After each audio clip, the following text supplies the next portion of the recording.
할렐루야. 다시 한번 이 자리에 나오신 우리 모든 성도님들을 주님의 이름으로 환영하고 또 축복합니다. 어떻게 한 주간 잘 지내셨습니까? 이제 모처럼 이렇게 비가 또 이렇게 내리는 가운데 있습니다. 이제는 뭐 겨울비라 하기보다는 이제 봄비라고 이제 할 수 있는 상황이죠. 하지만 비가 그친 후에는 또 이렇게 날씨가 또 기온이 떨어져서 또 추워질 수도 있다고 하니까 항상 건강 조심하시고, 또 해서 우리 또 비를 통해서 비가 또 생명을 또 주는 비이기 때문에 축복의 비일 수밖에 없음을 우리가 알고 있습니다.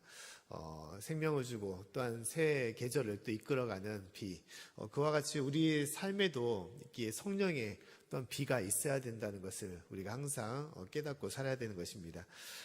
주님 안에 거할 때 참 생명이 있고 또 주님 안에 거할 때 참 능력이 있음을 우리가 잊지 마시고 항상 성령 충만한 가운데 성령의 능력으로 힘을 얻고 살아갈 수 있는 저와 여러분의 삶이 되기를 간절히 축원합니다.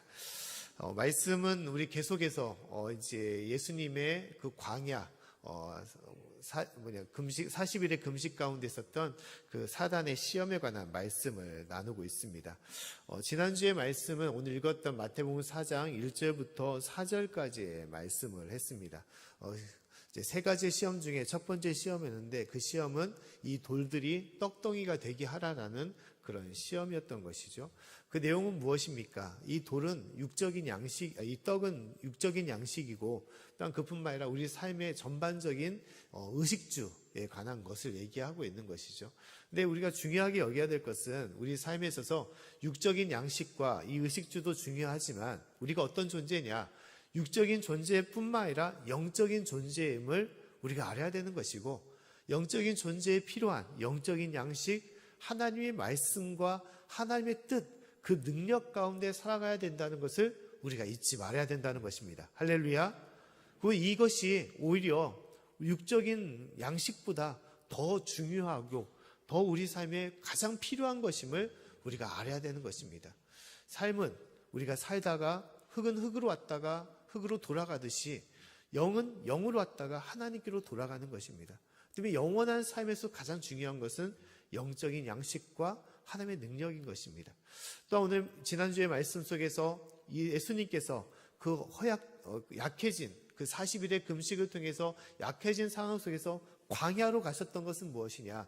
이 광야는 헐벗은 땅이고 메마른 땅이지만 그것은 영의 눈으로 봤을 때는 하나님의 은혜와 능력이 충만한, 오직 주님만을 의지할 수밖에 없는 그 하나님의 능력의 땅임을 말씀하고 있는 것이죠. 우리 인생도 마찬가지임을 하나님께서 얘기하고 있습니다. 이 땅은 여러 삶에 있어서 고난과 또 걱정과 또 여러 아픔들이 있지만, 그러나 영적인 눈을 열게 되면 그 고난 속에서도 하나님의 능력이 충만한 그런 축복의 땅이고, 또 하나님의 역사하심이 가득한 능력의 땅임을 우리가 바라봐야 되는 것이고, 그래서 이 오늘 하루하루의 삶 속에서도 오직 영적인 눈으로 주님만을 의지하며 나아가는 것이 중요한 것입니다. 사랑하는 성도 여러분, 진실로 영의 양식, 또 영의 눈을 뜨시고 더욱더 주님의 은혜와 능력으로 살아갈 수 있는 저와 여러분의 삶이 되기를 간절히 축원합니다. 자, 오늘 두 번째로 이 사단이, 이 마귀가 예수님께 무엇을 또한 요구하고 있습니까? 높은 성전 꼭대기로 데려가서 예수님을 이곳에 떨어져라 라고 얘기를 하고 있는 것이죠. 오늘 말씀 5절과 6절 말씀을 같이 한번 읽어보도록 하겠습니다. 자, 시작. 이에 마귀가 예수를 거룩한 성으로 데려가다가 성전 꼭대기에 세우고 가로되 네가 만일 하나님의 아들이여든 뛰어내리라. 기록하였으되 저가 너를 위하여 그 사자들을 명하시리니 저희가 손으로 너를 받들어 발이 돌에 부딪히지 않게 하리로다 하였느니라. 아멘. 자, 이 성전 꼭대기는 어느 성을 말하느냐? 거룩한 성이라고 해야 되는데 여기는 바로 예루살렘 성이다라고 얘기를 하고 있습니다. 누가복음에 말씀 오면 이 성을 예루살렘 성이라고 얘기를 하고 있어요. 그래서 그 꼭대기는 대략 어디쯤이냐? 이 예루살렘 성전에서 남서쪽, 보통 이제 나팔 부는 제사장들이 나팔을 부는 곳이다라고 얘기를 하고 있어요. 잠깐 그림을 보게 되면 다음 같습니다.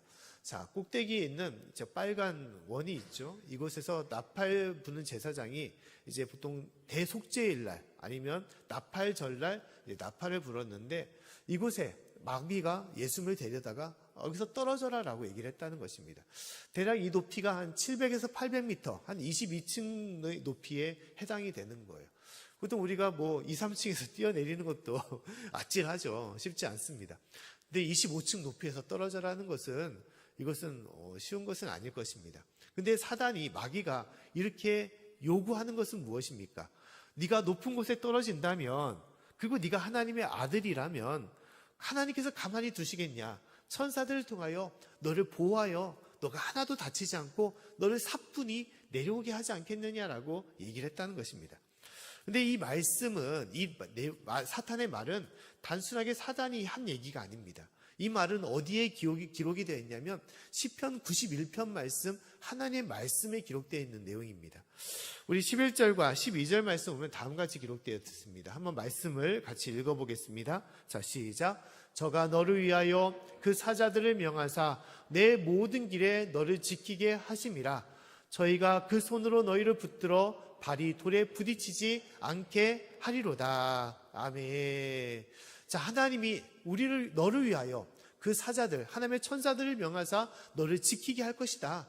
높은 곳에 떨어질지라도 발이 돌에 부딪혀 다치지 않게 할 것이다 라고 말씀하고 있다는 것입니다. 이것은 달리 말하면 하나님의 약속이라는 거예요. 약속. 하나님의 자녀들을 지켜주겠다. 하나님의 자녀들을 보호하겠다라는 말씀인 것입니다. 그 때문에 사단은, 마귀는 이 예수님께 그런 것을 얘기하고 있는 거예요. 네가 하나님의 아들이라면 증명해봐라. 이 높은 곳에 떨어질지라도 천사가 너를 보호할지, 너를 지켜줄지 한번 증명해보라라고 얘기를 하는 것입니다. 하나님의 아들인지 아닌지, 또 하나님께서 진정으로 너를 보호하실지 아닐지에 대해서 증명해보라라고 얘기를 하고 있는 것입니다. 우리도 살아가면서 이러한 것을 느낄 때가 참 많이 있습니다. 내가 하나님의 자녀인데, 내가 믿는 성도로서 하나님 안에 살아갔는데 하나님께서 나와 함께 하신다는 것을 좀 보여주셨으면 좋겠다. 진실로 나를 지키고 나를 인도하시는 것을 한번 알려주셨으면 좋겠다라는 그런 생각을 가질 때가 있는 것이죠. 특히 어려울 때, 고통 가운데, 큰 문제 가운데 있을 때 우리가 하나님께 그렇게 하소연할 때가 많이 있습니다. 하나님, 내가 질병으로, 이 고통으로 진짜 힘든 가운데 있는데 하나님 제발 불쌍히 여겨주시사 이 질병에서 하숙이 나을 수 있도록, 이 고통이 사라질 수 있도록, 하숙이 회복될 수 있도록 나를 도와주십시오라고 하나님께 우리가 구할 때가 있죠. 하나님 반드시 좀 보여주시옵소서. 또 그 외에 여러 삶의 문제들, 사람과의 문제나 또 물질의 문제나 여러 많은 어려움이 있을 때, 고난 속에서 우리 하나님 제발 이것을 응답해 주시옵소서, 이것을 해결해 주십시오라고 우리가 하나님께 구할 때가 많이 있습니다. 그러면서 그 구하는 가운데서 우리가 하나님의 응답을 바라는 것이죠. 그러나 우리가 알아야 될 것은 무엇입니까? 하나님이 응답하지 않는다고, 하나님께서 우리 가운데 그 문제를 해결해 주지 않는다고 과연 하나님이 우리를 보호하시거나 우리와 함께하지 않는 것이냐? 그것은 아니라는 것이죠. 마귀는 끊임없이 네가 어려운데, 네가 고난 가운데 있는데 너를 인도하신 너의 아버지 하나님께서 어디 계시냐? 너를 왜 도와주지 않느냐라면서 우리를 시험하겠지만, 그러나 하나님은 그 가운데서도 우리의 고난과 우리의 질병과 우리의 어려움 가운데서도 하나님은 무엇을 하고 계십니까? 우리와 함께 하시는 분이심을 말씀하고 있는 것입니다. 지금 당장 문제는 해결되지 않을지라도 하나님은 나를 잊어버리거나 나를 외면하시는 분이 아니시라는 거예요. 그 가운데서도 주님은 나와 함께 힘들어하시고 또 나와 함께 어려워하시고 고통과 고난 가운데, 슬픔 가운데 눈물 흘리시는 분이심을 말씀하고 있는 것입니다. 하나님은 응답하지 않는다고 해서, 증명되지 않는다고 나를 떠나시는 분이 아니라는 것입니다. 주님의 사랑은 영원히 함께 하시는 것이고, 특히 큰 고난 속에서도 주님은 그 고난 가운데 함께 하시사 나와 함께 슬퍼하시고 눈물 흘리시며 그 고난 속에서 나를 위로하시며 인도하시는 분이심을 말씀하고 있는 것입니다. 우리가 세상 살아갈 때 우리에게 큰 힘이 되는 사람들이 많이 있습니다. 그런 친구도 있습니다. 우리가 물질적으로 힘들 때 물질에 도움을 주는 친구도 있고, 또 어려울 때 그 문제를 해결해 주는 친구도 있습니다. 그러나 더 큰 힘이 되고 더 큰 위로가 되는 친구는 어떤 사람이냐? 가장 힘들 때 함께하는 사람이에요. 함께하는 사람. 진짜 어려울 때 나를 외면하지 않고 나와 함께 있어주고, 또한 그 아픔을 같이 위로해주고 같이 걱정해주고 심지어 같이 슬퍼해주고 눈물 흘려줄 수 있는 사람, 그런 사람이 가장 친한 친구고 나에겐 가장 힘이 되는 사람이라고 할 수가 있는 것이죠. 저도 어렸을 때 그런 경험을 좀 가진 적이 있습니다. 저도 이제 어렸을 때 마냥 장난꾸러기라서 막 동네 구석구석을 막 친구들 같이 막 돌아다니면서 이렇게 놀았던 그런 기억이 납니다.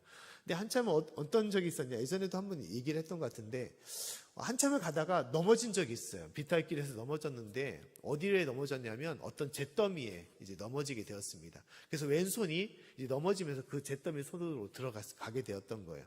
근데 겉으로 보기에는 그냥 재가 쌓여 있는 곳이라고 생각했는데 그것이 꺼지지 않는 재였던 것입니다. 그래서 그 안에는 되게 온도가 높은 그런 가운데 있었어요. 그런데 화들짝 놀라가지고 손을 꺼냈는데 이제 여러 가지 재로 묻혀가지고 이제 엉클어져 있고, 근데 그 속에서 제가 피부를 당기니까 놀랍게도 젤리와 같이 피부가 막 이렇게 당겨 오더라고요. 어렸을 때 그때 초등학교 때인데 너무 놀래가지고 이제 집으로 왔어요. 왔더니 이제 어머니께서 이제 찬물에다가 이제 열을 식히고, 또 그에 이제 소주나 알코올로서 이제 열을 빼고, 그에 이제 여러 가지 이제 가지로서 이제 상처를 이렇게 치유를 했습니다. 그래서 오랫동안 이렇게 상처를 치유했던 것 같아요. 근데 이제 가장 기억에 남는 것은 이제 아물어 갈 때인데, 제가 이제 그냥 거실에서 잠을 자고 있었던 것 같습니다. 잠을 자고 있는데 어머니께서 오셔가지고 이제 상처 입은 손에다가 손을 놓고 기도를 해주시는 거예요. 기도를 해주시면서 눈물을 많이 흘리시더라고요. 이제 어머니 같은 경우는 이제 되게 이성적이라서 막 감정을 그렇게 쉽게 드러내지 않은 분이십니다. 막 너무 좋아하거나 너무 힘들어하거나 그런 내색을 하지 않으신 분인데, 그날 따라서 나를 위해서 정말 많이 눈물을 흘리시면서 기도를 해주시더라고요. 그러면서 생각하기에 나는 이제 별로 아프지 않은데 왜 이렇게 눈물을 흘리실까, 왜 이렇게 힘들어 하실까, 이건 아닌 것 같은데 하면서도 느꼈던 것은 진짜 어머니가 내색하지 않지만 참 나를 사랑하시는구나, 나를 위로해 주시는구나 라는 것을 참 많이 느꼈던 그런 때였습니다. 가장 큰 힘이 되는 것은 진짜 힘들 때 그 어려움을 같이 공감해주고 같이 힘들어해주고 같이 눈물 흘려줄 수 있는 그런 사람이 있다는 것은 참으로 살아가는 데 있어서 큰 힘이 되며 큰 위로와 큰 행복이 되는 것이죠. 근데 우리 삶에 있어서 그런 분이 있음을 말씀하고 있습니다. 그분이 누구시냐는 것입니까? 바로 예수님이시라는 거예요. 예수님께서 당하신 모든 고난들, 이 땅에 있는 모든 십자가의 그 아픔들이 누구를 위한 것이었습니까? 바로 나를 위한 것이었어요. 내가 감당해야 될 것들을 예수님께서 이 땅에 오셔서 다 감당하시고 나를 살리기 위해서 그 모든 고난과 아픔과 죽음까지도 감당하시면서 나아갔던 것이 바로 예수님의 사랑이었던 것입니다.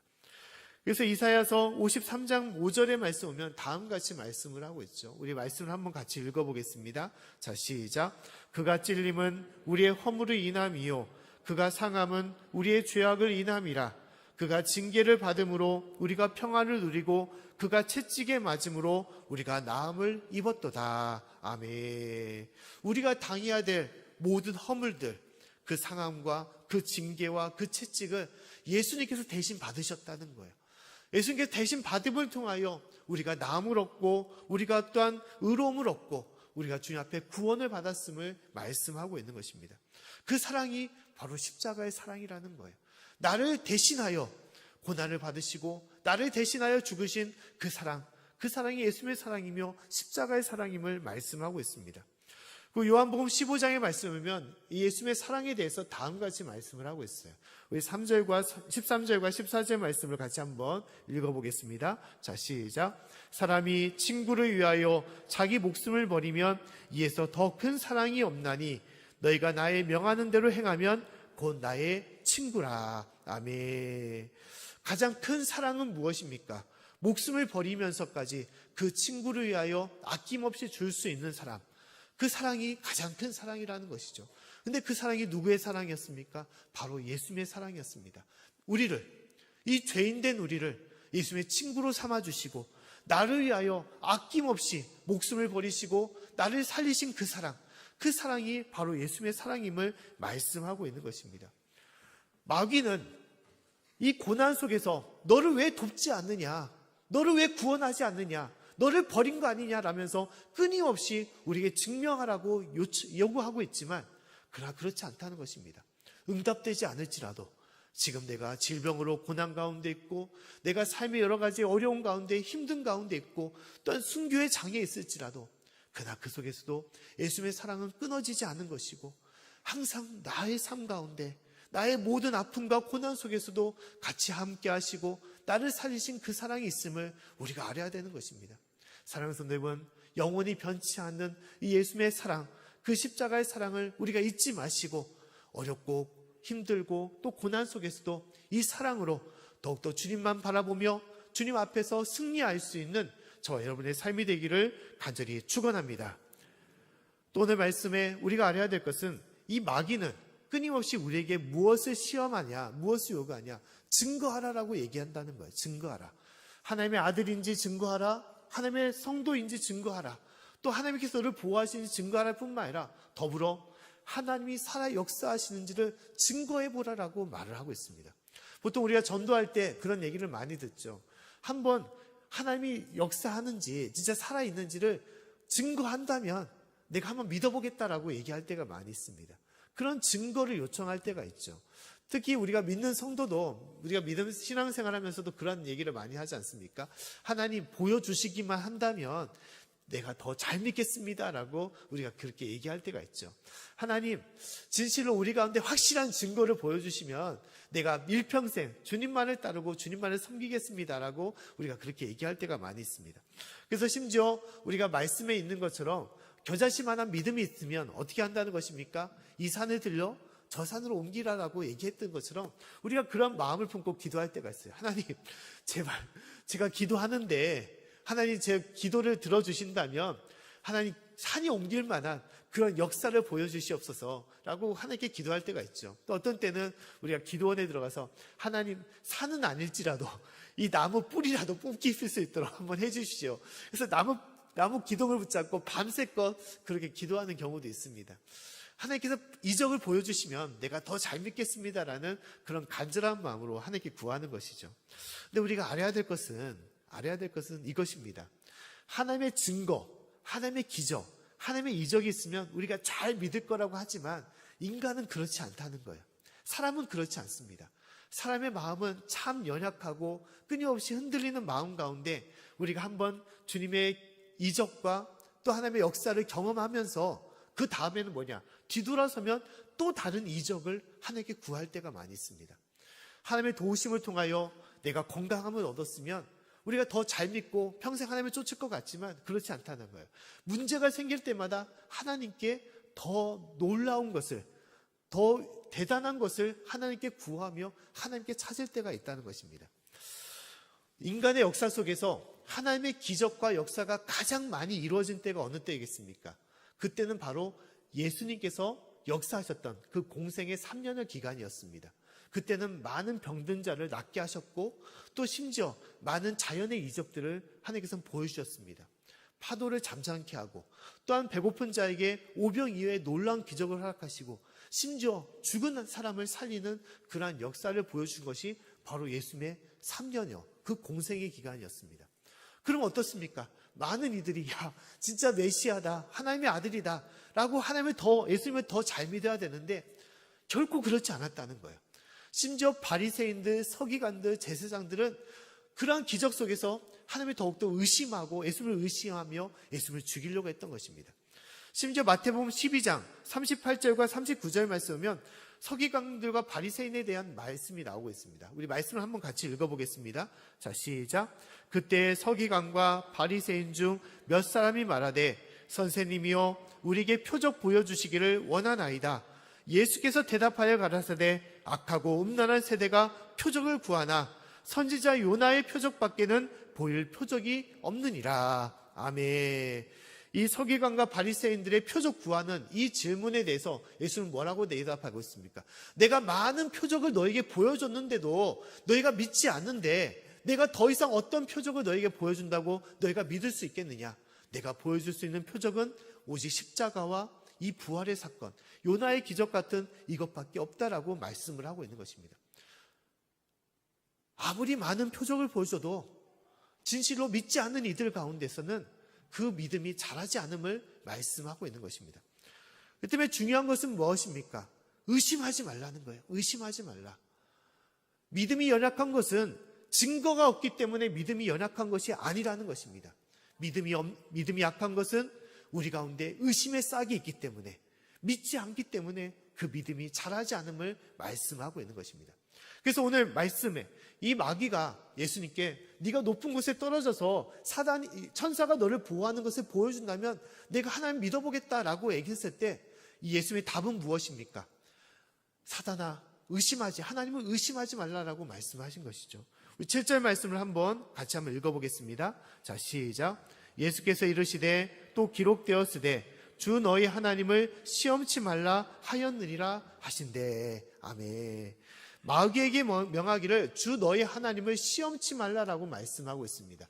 시험치 말라는 것은 달리 말하면 의심하지 말라는 거예요. 의심하지 말아라. 하나님이기 때문에 믿어야 된다는 것입니다. 왜 의심하며 의심의 눈으로 하나님을 바라보느냐라고 얘기를 하고 있습니다. 근데 이 여호와를 시험하지 말라는 이 말씀은 구약에도 하나님께서 말씀을 미리 하고 계십니다. 신명기 6장 16절 말씀에 하나님께서는 다음과 같이 말씀을 하고 있어요. 말씀을 제가 읽어드리면 너희가 마사에서 시험한 것 같이 너희 하나님 여호와를 시험하지 말고라고 말하고 있습니다. 마사에서 시험한 것 같이, 이것은 무슨 얘기냐? 이스라엘 백성들의 광야 40년의 역사를 말하는 것입니다. 그 마사라는 곳에서 이스라엘 백성들이 하나님께 간청한 것이 있는데 그 간청은 뭐냐? 물을 달라고 했던 거예요. 이 마사는 달리 말은 다른 말로 말하면 뭐라고 하냐면 무리바라고 얘기합니다. 무리바의 사건을 얘기하는 거예요. 이스라엘 백성들이 목이 말랐을 때 하나님 물 좀 달라고 요청했던 것입니다. 근데 하나님께서는 그것을 보고 뭐라고 말씀하시냐? 여호와를 시험하지 말라라고 말하고 있어요. 왜냐하면 출애굽기 17장 7절 말씀에 그들의 본질적인 마음이 무엇에 있느냐? 하나님을 의심하였기 때문이라는 거예요. 7절 말씀을 제가 읽어드리면 그가 그곳 이름을 마사라 또는 무리바라 불렀으니 이는 이스라엘 자손이 다투었으며 또는 그들이 여호와를 시험하여 이르기를 여호와께서 우리 중에 계신가 아닌가 하였음이더라. 자, 이스라엘 백성들이 어떻게 생각했다는 것입니까? 물만 달라고 하지 않았다는 거예요. 그들의 생각 속에서는 하나님이 우리 중에 있는지 없는지를 이 물을 달라는 이 증거를 통해서 우리가 한번 확인해 보겠습니다라고 말했다는 거예요. 사악한 마음이었던 것입니다. 의심하는 마음이었다는 거예요. 하나님께서는 이 광야 40년 이스라엘 백성들을 구원할 때 엄청난 이적들을 허락하셨습니다. 바로 왕의 10가지의 재앙과 또한 홍해를 갈라서 이 이집트의 군사들을 수장시키는 그러한 놀라운 역사를 허락하셨고, 또한 그 이후에 불기둥과 구름기둥과 또한 만나와 메추라기와 또 수많은 적들을 물리치는 그러한 놀라운 역사를 하나님께서는 보여주신 것입니다. 그런데 이스라엘 백성들은 뭐라고 말하고 있습니까? 하나님이 우리 가운데 있는가 없는가를 한번 시험해 보겠다라고 말하고 있어요. 그동안 그렇게 많이 역사하시고 그렇게 그들을 인도하시고 보여주셨는데 그들은 뭐라고 말합니까? 또다시 시험한다는 거예요. 근본적인 무엇입니까? 하나님을 의심한다는 것입니다. 의심한다. 내가 하나님을 진실로 믿지 않는다라는 그런 마음을 그들이 가지고 있다는 것입니다. 그것을 보고 하나님은 시험하지 말라라고 말씀하고 있어요. 하나님은 우리가 시험해야 될 대상이 아님을, 의심해야 될 대상이 아님을 말하고 있습니다. 마귀는 끊임없이 증거를 보여주면 내가 하나님을 믿겠다라고 하지만 또 네가 하나님의 자녀라면, 성도라면 그 믿음의 증거를 우리에게 보여주라고 얘기하고 있지만 그 증거를 통하여 온전하게 믿는 믿음이 자라는 것은 아니라는 것입니다. 특히 이 기적과 이사, 이 모든 증거는 우리가 보통 믿음 속에서 그것을 더 많이 구할 때가 있는데 그 증거가 있다고 해서 그것이 하나님을 더욱더 잘 믿는 길이 되는 것은 아니라는 거예요. 왜냐하면 사단도 마귀도 증거를 보여줄 때가 있다는 겁니다. 악한 영도 우리에게 알 수 없는 초월적인 그러한 일들과 그러한 것들을 드러낼 때가 많이 있어요. 질병을 낫게 하거나 예언을 하거나 또한 그 길 흉을 점치거나 여러 가지 것들로 보여줄 때가 많이 있습니다. 보통은 단순한 예를 들어서 점치는 신이 내리는 그런 무당 같은 경우도 예언을 할 때가 있죠. 그 예언이 거짓된 것은 아닙니다. 그러나 중요한 것은 뭐냐? 그 모든 기적적인 것들은 누가 행하는 거냐? 하나님께서 행하시는 것이 아니라 악한 영이 행한다는 것입니다. 악한 영도 그런 기적과 증거를 보여준다는 것입니다. 심지어 그런 길로 따라가다 보면 결국 멸망과 사망의 길로 갈 때가 있고, 심지어는 어떻습니까? 이단의 길로 빠질 때가 많이 있습니다. 요새 보면 많이 이슈가 되는 게 어떤 기사냐, 제이메스 사건에 대해서 많이 이슈가 되고 있죠. 이제 바탕이 요새 다큐 7부작 때는 이제 나는 신이다라는 그런 이단에 관한 이제 4가지 어떤 이단에 관한 것들을 하면서 많이 이슈화가 됐는데, 우리가 보통 상식적으로 생각해 보면, 야, 어떻게 저런 사람을 믿을 수가 있어? 저런 사람이 하나님이 예수님이라는데, 어떻게 제이메스가 예수님이라는데 어떻게 그것을 믿을 수 있어? 거기에 빠질 수가 있지? 어떻게 맹목적으로 마음과 몸을 다 바치면서 그렇게 따를 수가 있을까라고 할 수 있겠지만, 그냥 대부분 이단들의 그런 과정들을 보게 되면 그곳에서도 기적의 역사들이 있었다는 것입니다. 사람을 낫게 하는 그런 것들이 있었어요. 그것을 보고 믿고 따르다가 모든 것들이 그 가운데 마음을 뺏기고 영을 뺏기게 되는 것이죠. 중요한 것은 증거를 보고 하나님을 따라가는 것이 아니라는 것입니다. 하나님은 우리에게 증거를 보여줄 때가 있습니다. 진실로 우리가 처음 믿음을 가질 때, 우리가 믿음이 약한 가운데 그 믿음을 세우기 위해서 여러 가지 많은 응답과 또한 기사와 역사를 보여줄 때가 있습니다. 저도 많은 그런 경험들을 느낀 적이 있어요. 그러나 온전하고 확실한 믿음을 갖기 위해서는 어떻게 해야 되는 것입니까? 증거를 보고 쫓아가는 것이 아니라 살아 역사하시는 하나님, 그 말씀을 보고 또한 그 하나님의 놀라운 십자가의 사랑을 품고 우리가 나아가야만이 진정한 믿음이 자라고 온전한 삶이 됨을 우리에게 말씀을 하고 있는 것입니다. 우리가 그러한 믿음을 가져야 되는 거예요. 기사와 이적을 보고 쫓아가는 것이 아니라, 하나님은 나의 아버지가 되시고 모든 만물을 창조하신 하나님이심을 우리가 믿고 절대 믿음으로 주 앞에 나아갈 때 그 하나님의 놀라운 능력과 역사가 우리 가운데 이루어지는 것입니다. 우리가 증거를 찾지만 우리가 더 놀라운 것은 우리는 이루 말할 수 없는 하나님의 증거하신 가운데 우리가 살아가고 있다는 거예요.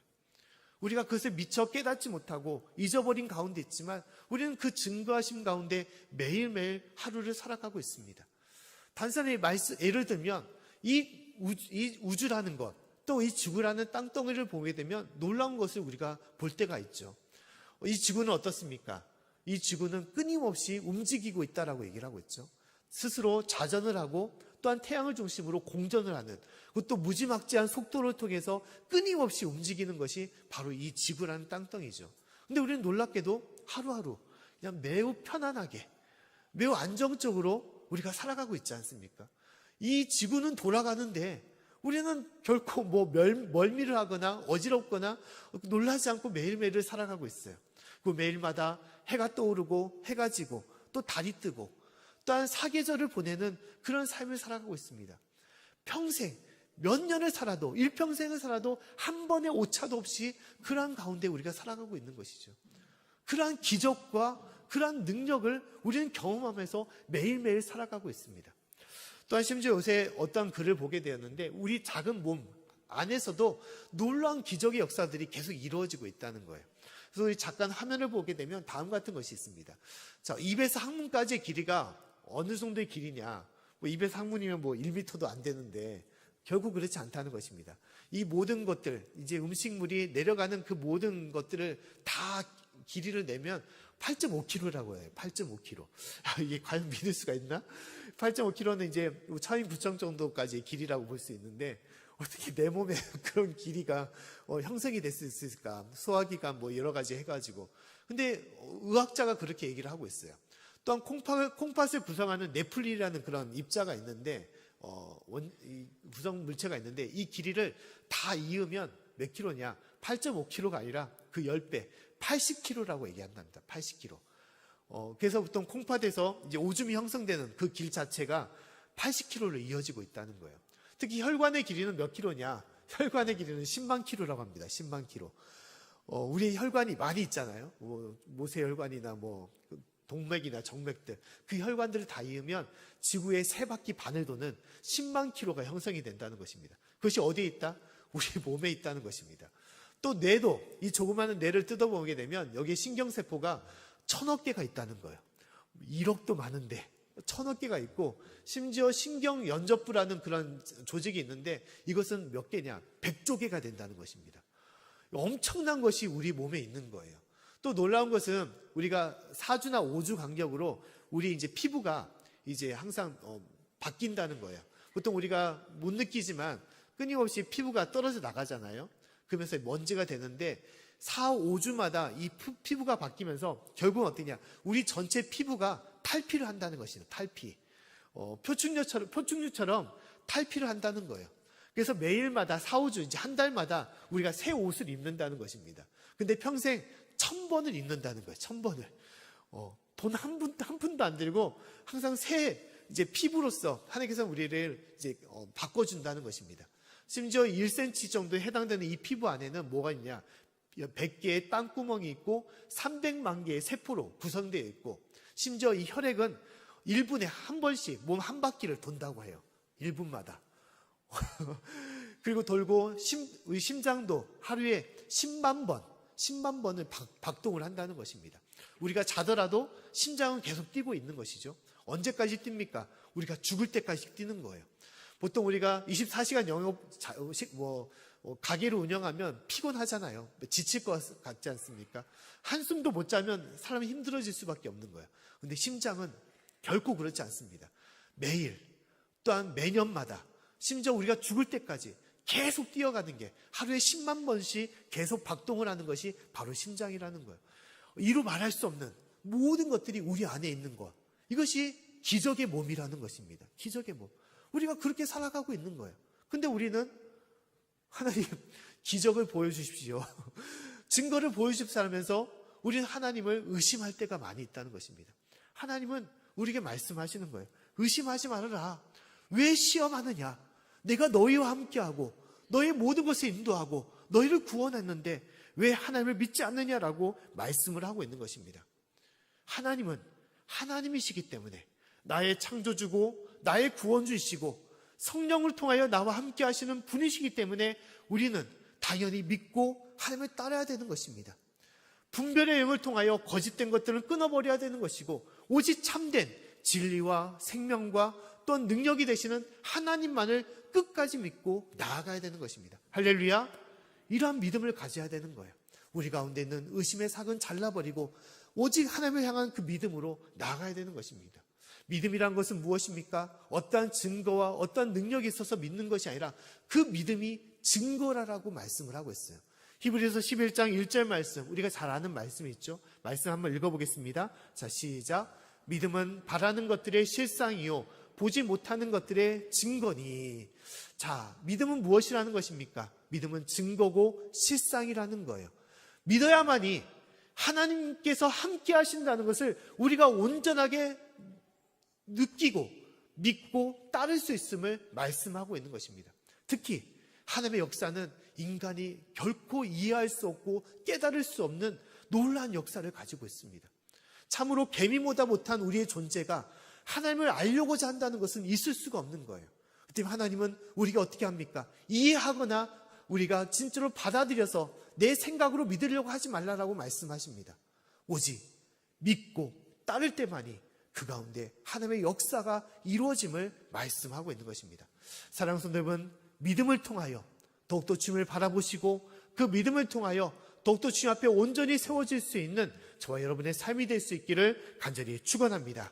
말씀을 마치겠습니다. 사랑하는 성도 여러분, 이 어지러운 세상 속에서 진실로 이단이 판치고 세상 거짓과 불의가 판치는 이 세상 속에서 진실로 분별할 수 있는 영을, 그 지혜의 영을 가질 수 있기를 바라고, 특히 증거를 믿고 또한 우리가 표적을 믿고 따르는 것이 아니라 살아 역사하시는 하나님, 그 믿음으로써, 그 믿음으로 더욱더 주님 앞에 세워져 나갈 수 있는, 또 주님의 능력 가운데 살아갈 수 있는 저와 여러분의 삶, 또 그 복음을 증거할 수 있는 우리의 모든 삶이 될 수 있기를 간절히 축원합니다.